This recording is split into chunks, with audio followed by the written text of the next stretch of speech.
Everlove TV egba mi va dore anyako le kapopoama ke anyako a wonto nya ba mi dada chili mama fa akua egbenye ejinwa fa nkeke blavovo andragbe ke mi va te popura fia ke egba fifile fia ocho mochri ke mi akata mi ocho mochri mi egbo mi va roduama ke afia me chama le duama kwa okata o fufu gere afia ke o fo konu ma me o ga chu afia akoide afam kuma gobe Everlove TV mi va ba mi akon shan ko vena mi afisha fi kamila ya no mi papa o ma mi akron pon shan mi o mi lafia mi shan wo gana mi da Everlove TV mi gagagara modo ma anu yo kataji mi kwa mi hega ko vena mi afisha fi kamila ya no mi akon jababa na subscribe to Everlove TV Sinabi production paple Everlove TV enya make ko wona ko baba na mi le papa ma vevio da Everlove TV mi va fia mi akwale ke bugbo yi me na na makin ale ke konwoji yi gabuga ke afia gara pama Bro, Everlove TV do, ni ako gere abawma, akpe.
As you can see right now.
Everlove TV abale kemie egbonobe egbamiele anyako doama wonto na kwebe mi baro afika taflacho mamia dadala eglangaro kunena ko environment yako derwa enye afika ejemwanya le gbegba ike fi agbomila ole moje egbona ike le opo moji nono ava apoma yin ha reja nkpo public onye ike na camera wana na atro akpofma na pora be na pale kemo le awu jejema to yaremo ike oko egbona enye nu ike edemo eje kwanya le gbegba.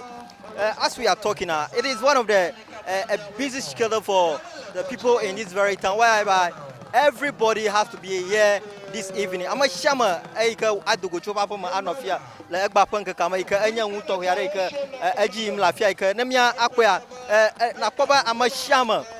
Napama Shama, Ababa Jambeya, Agara, Hababo Tohiyama, plus your Adu or Tohi, you couldn't poma. Akobanya wana tohi areka ajim la afia ika na ko jejema ala jejema tohi adama mashama jijimba ya no a jejema tohi are kula subanka wana ya nanya wana ika ajamo nyina wokata kwa gobe. It is one of the a funeral that happens to happen in Anyako right now, and everybody is planning their possible best to be here. Let's go over and let's see some of the creative things that is happening. Yes, as we are talking there, she is here. That's the ambulance here, and you have to see that everybody is trying their possible best to see what's going on here. Because I'm a shama baba jembe ya akponi keji mlafia egba. Because Everlove TV, you do anyako legba. Jagba na subscribe to Everlove TV. Hey yawo enye yo keme jijiga akọ he no lata.